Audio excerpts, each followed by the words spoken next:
আলাইকুম, আশা করি আপনাদের সবাই ভালো আছেন। আজকে আমি নকশি পিঠা বানাবো। এগুলো আমার বাবার বাড়ি থেকে চাউলের গুঁড়ো ভাঙ্গায় নিয়ে আসছি। সবসময় চাউল নিয়ে আসি, এবার গুঁড়ো নিয়ে আসছি। এটা বসায় দিছে, বড় কাছে, তাই আমি পিঠাটা দিয়ে সামান্য পরিমাণ লবণ দিয়ে 2 হাত দিয়ে চেপে মুঠি বানাইছি। এই মুঠিগুলো আমি গরম পানিতে দিয়ে পানিটা বলতে বসে গেছে। এগুলো মুঠি বানানো হয়ে গেছে, এখন দিয়ে দিচ্ছি।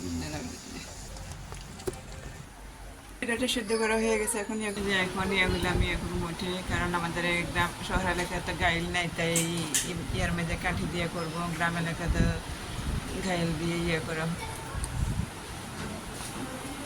অল্প করে পানি দিয়ে তারপরে মধবো। আমার ইয়েটা করা হয়েছে, এখন আমি পিঠাটা বানাবো। একটা বিটা কাপড় দিয়ে রাখবো পাতিলের মধ্যে। আশা করি আল্লাহ সবাই ভালো আছেন। এই যে আমার নকশি করা পিঠাগুলা কেমন হয়েছে, প্লিজ আপনারা কে কোথা থেকে দেখছেন আমার কমেন্ট করে জানাবেন। যদি ভালো লাগে তাহলে শেয়ার করেন, আমার সাথে যোগাযোগ করেন।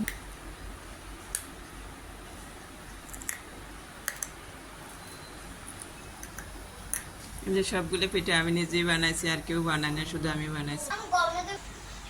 আমার পিঠা বানানো শেষ। যে আমার পিঠাগুলো ভাজা হয়ে গেছে, এখন আমি হালকা লেগে দিচ্ছি, কারণ আবার গোল দিয়ে পরে ভাজবো। তেলে ভাজা ঘুরে দিব।